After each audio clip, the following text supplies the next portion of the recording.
P ready. 5 seconds.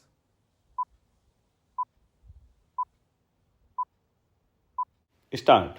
Sir, the question of any other government coming and spoiling the economy does not arise. During 1990-97, our interest burden only has gone up from 2600 crores of rupees to 14,000 crores of rupees. I have just put the figures before the house. This burden will just go up, and a stage will come when, like Mexico and Brazil, our currency will cease to have any meaning. We are going to a stage which is very dangerous. Future generations will not excuse us. It is like a family. If the father squanders away all the money, the children will not excuse him. It is like this. We are squandering the money which is in our hands. We are squandering the money which we can borrow. We are also squandering the money which our sons can borrow. This is a very serious situation. I want to draw the attention of the finance minister to it. My next point is about external borrowing. Internal borrowing is already a problem. How can external borrowing be repaid? It can be repaid only by two methods. Either you borrow to repay, which we are doing, or you repay by increasing your own foreign exchange earnings. The present finance minister is also the commerce minister. I must say a word of appreciation. Since he has come, he is trying to put all his efforts for export promotion. But our export base is very weak. Over the last 20-30 years, our policies with regard to export promotion have failed miserably.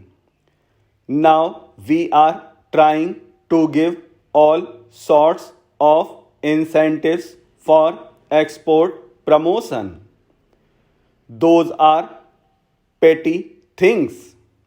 When you give some concessions to trade or commerce, the Chamber of Commerce and Industry says that this should be 10% less or more. Now, these are very minor things. The major thing is that a country of the size of India, a country with this size of the budget and with all the resources, should have more exports. We never tired of saying that we have the third largest body of intellectuals in the world of scientific and intelligent manpower. It may be a fact, but what is the use of that manpower if we cannot become an export trade surplus country? Small countries like Korea and Singapore have increased their exports tremendously. Therefore, the export policy deserves to be examined on a war footing. In spite of the efforts of the present finance minister and the commerce minister, it is not going up. What we need is not a 10% or 20% increase in exports. What we need is a 500% increase in exports. Let us put all our industrialists together. Let us call a meeting. Let us tell them that this is the country's income. It is not a question of A, B, or C making profit, but the country must get the foreign exchange. What have we seen during the last 10 or 15 years? None of the large houses who get industrial licenses from the government was able to generate foreign exchange. It is our masons, our carpenters, and our craftsmen who have gone to the Middle East and to Southeast Asia and who have earned the money and sent it to India. That is how this country has become rich. The ultimate strength of the country still lies in the small man. We have to make policies by which more foreign exchange can be earned. I will now come to the much talked about FARA.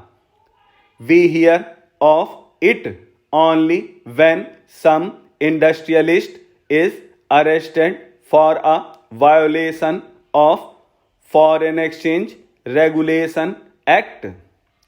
Now, this Foreign Exchange Regulation Act needs a total change.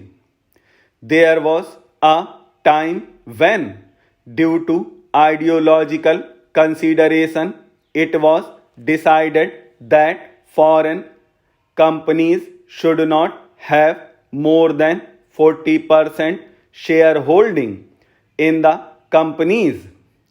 Now the companies which had 60% or 70% or 100% ownership floated their shares in the Indian market, and a lot of public money went into these companies which they sent abroad. The country is poorer of foreign exchange to that extent, and the control of the company is still with them. So we have achieved nothing.